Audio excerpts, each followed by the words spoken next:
नमस्कार, मैं डॉक्टर मोहनलाल मेघवाल, सहायक आचार्य संस्कृत, राजकीय स्नातकोत्तर महाविद्यालय प्रतापगढ़।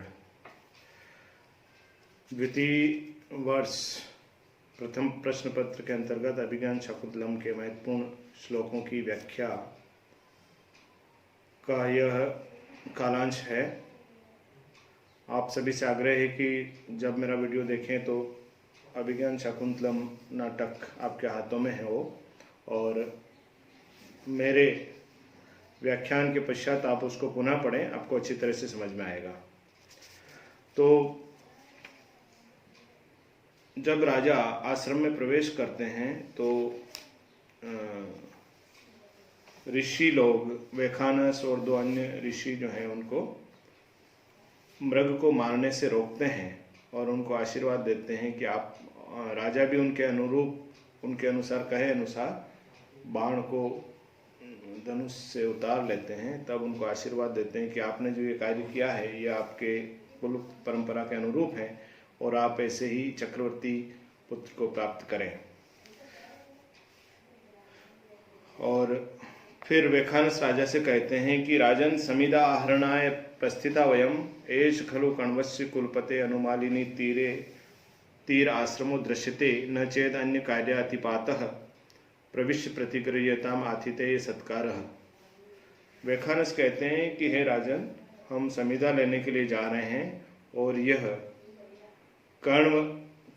कुलपति कण्व का अनुमालिनी नदी के किनारे आश्रम दिखाई दे रहा है। अगर आपको किसी प्रकार का कार्य में व्यवधान नहीं हो, कार्य में आपके कोई विलंब न हो, तो चलकर अतिथि सत्कार ग्रहण कीजिए। और भी रम्य तपोधनानां प्रतिहत विघ्ना क्रिया समवलोक्य ज्ञायसी कियद भुजो में रक्षति मौर्वी किणांक इति। इसके साथ ही आप जान पाएंगे, क्या जान पाएंगे?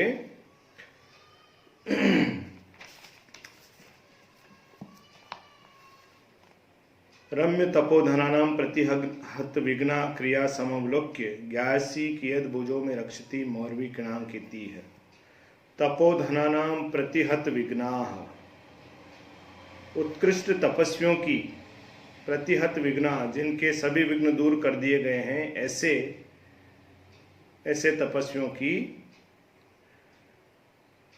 रम्य क्रिया समवलोक्य, रमणीय क्रियाओं को, यज्ञानुष्ठान आदि क्रियाओं को अवलोक्य देखकर, मौर्वी ज्ञायसी कियद भुजो में रक्षति मौर्वी किणांक इति, उनकी यज्ञ अनुष्ठान आदि क्रियाओं को देखकर मौर्वी किणांक, प्रत्यंचा के आघातों से अंकित मेरी भुजा, कियद रक्षति, कितनी रक्षा करती है, इति ज्ञायसी, ये आपको ज्ञात हो जाएगा। वेखानस कहते हैं कि हे राजन, आप आश्रम स्थान में प्रवेश करें और अतिथि सत्कार ग्रहण करें। अतिथि सत्कार के साथ ही साथ आपको इस बात का भी ज्ञान हो पाएगा, या आप ये जान पाएंगे कि मेरे राज्य में जो तापसिक क्रियाएं हैं, जो ऋषि इत्यादि हैं, उनके कार्यों में किसी तरह का विघ्न तो नहीं आ रहा है। और अगर विघ्न आपने दूर कर दिया है तो इन सारी अच्छे कार्यों को भी आप देख पाएंगे। तपोधनानां प्रतिहत विघ्नाः, तपस्वियों की उत्कृष्ट तपोधनानां, तप ही जिनका धन है। तपस्वियों के लिए कहा जाता है कि उनके वो साधु संत जो हैं उनके पास और कुछ नहीं होता है, भौतिक सुख सुविधाएं नहीं होती हैं। तो तपोधनानां प्रतिहत विघ्नाः, उत्कृष्ट तपस्वियों की, प्रतिहत विघ्ना, जिनके सभी विघ्न दूर कर दिए हैं आपने। अतएव रम्य क्रिया समवलोक्य, उनकी रमणीय यज्ञानुष्ठान आदि क्रियाओं को देख करके ज्ञायसी, आप जान पाएंगे। क्या जान पाएंगे? मौर्वी किणांक, मौर्वी किणांक, प्रत्यंचा के आघातों के चिन्ह से अंकित, में भुजः, भुजः में मेरी भुजा, कियद रक्षति, कितनी रक्षा करती है, यह आप जान पाएंगे। मौर्वी धनुष के लिए आया है, प्रत्यंचा के लिए आया है। मुरवा नामक घास से जो है राजा प्रत्यंचा का निर्माण करते थे। इसलिए उसको, और वह मुरवा बड़ी दृढ़ और स्थायी होती थी। बार बार धनुष की प्रत्यंचा खींचने पर धनुर्धारी के हाथ पर उसका चिन्ह पड़ जाता था। राजा दुष्यंत के हाथ पर भी मौरवी का चिन्ह था, जो उसकी वीरता का द्योतक और उसके प्रताप का सूचक है। तो आप प्रजा की रक्षा करने में कितने समर्थ हैं, यह भी आप जान पाएंगे। और यहाँ पर कुलपति शब्द का प्रयोग आया है। कुलपति के संबंध में शास्त्रों में वर्णन प्राप्त होता है। कुलपति जो ऋषि 10,000 छात्रों को पढ़ाता है तथा उनके अन्न पान आदि से उनका पालन पोषण करता है, वह कुलपति कहलाता है। तो इस तरह से महर्षि कर्ण के बारे में भी हमें इस श्लोक के माध्यम से जानकारी मिलती है। राजा अपि सन्निहितो अत्र कुलपते, राजा पूछते हैं कि क्या कुलपति आश्रम में है। व्याख्यानस बताते हैं, इदानीमेव दुहितरम शकुंतलाम अतिथि सत्काराय नियुज्य देवम अस्या प्रतिकूल समीतुम सोमतीर्थः गतः। व्याख्यानस कहते हैं कि इस समय अपनी पुत्री शकुंतला को अतिथि सत्कार में नियुक्त करके वो उसके प्रतिकूल भाग्य की शांति के लिए सोमतीर्थ गए हैं। राजा भवतु, ठीक है, तामेव दक्षामि, उन्हीं से मिलूंगा। सा खलु विदित भक्ति माम महर्षि कथिष्यति है, वह निश्चयी कर्ण के प्रति मेरी भक्ति को जानकर महर्षि को बता देंगी। व्याख्यानक साधियाम तावत।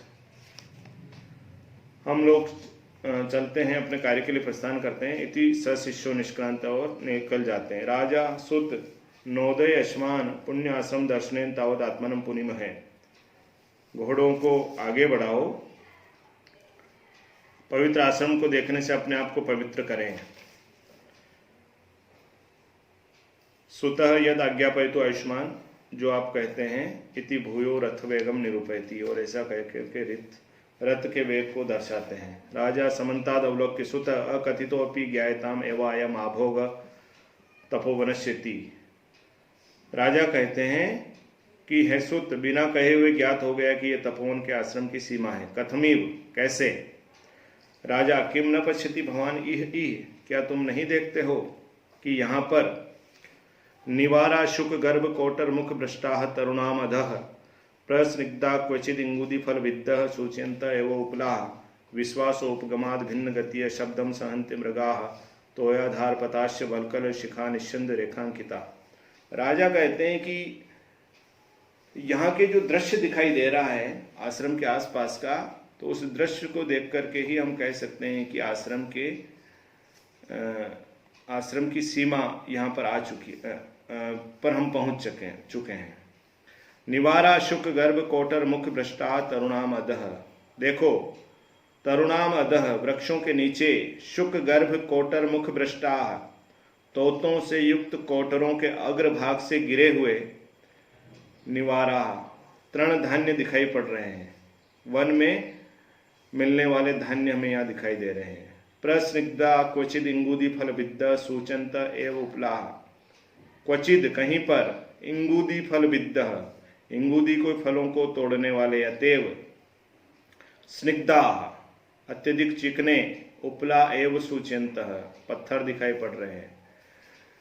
ऋषि लोग इंगुदी के फल के तेल को काम में लेते थे, तो इंगुदी के फल को पत्थर से तोड़ते थे, तो उनको तोड़ने से, और पत्थर इंगुदी के फल को तोड़ने से चिकने हो जाते थे, तो ऐसे चिकने पत्थर भी यहाँ दिखाई पड़ रहे हैं। इससे प्रतीत होता है कि यहाँ आसपास आश्रम है।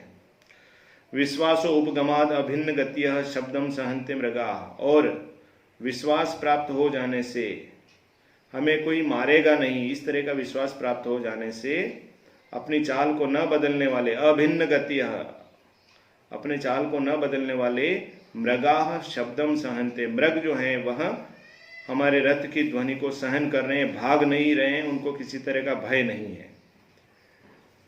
तथा तोयाधार पताश्च, और सरोवर तक जाने वाले मार्ग, वल्कल शिखा निश्चंद रेखांकिता, वल्कलों के अग्रभाग से टपकने वाले जल की रेखाओं से, जल की लकीरों से चिन्हित दिखाई पड़ रहे हैं।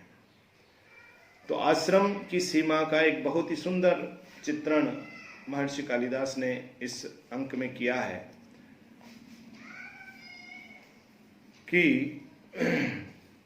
बिना कहे ज्ञात हो गया कि यह तपोवन के आश्रम की सीमा है। बिना कहे उस दृश्य विशेष से ज्ञात हो जाता है कि आश्रम प्रदेश आ गया है। कैसे? तरुणामद, वृक्षों के नीचे शुक गर्भ कोटर मुख भ्रष्टाह तरुणा निवारा, वृक्षों के नीचे तोतों के से युक्त कोटरों के अग्रभाग से गिरे हुए वन्य तृण धान्य दिखाई पड़ रहे हैं। वन प्रदेश में निवार उत्पन्न होते हैं, ऋषि लोग भी उन्हीं को ग्रहण करते हैं, और तोते इत्यादि भी जो कि वृक्षों की कोटर में रहते हैं और अपने शिशुओं को देने के लिए वो तृण धान्य ले जाते हैं और उनको देते समय गिर जाते हैं, तो वृक्षों के नीचे वह तृण धान्य दिखाई दे रहा है। इसी तरह से इंगूदी फल तोड़ने से चिकने पत्थर यहाँ दिखाई पड़ रहे हैं। इंगूदी फल के तेल को ही ऋषि ग्रहण करते हैं, तो यह भी एक सूचक है कि यहाँ पर आश्रम स्थान की सीमा आ गई है। इसी प्रकार जो मृग समूह है, वैसे कोई भी पशु है अगर अब अनायास उसके पास जाते हैं या गुजरते हैं तो वो भयभीत होता है, लेकिन यहाँ पर मृग जो है विश्वास से इधर उधर अपनी गति को नहीं बदल रहे हैं, तो इससे भी आभास होता है कि आश्रम स्थान की सीमा है। इसी तरह से जो सरोवरों के मार्ग हैं वह वल्कल शिखा निश्चंद रेखांकिता, सरोवर तक जाने वाले मार्ग वल्कलों के अग्रभाग से टपकने वाले जल की रेखाओं से चिन्हित दिखाई पड़ रहे हैं। तो इससे यह कहा जा सकता है कि आश्रम स्थान की सीमा है।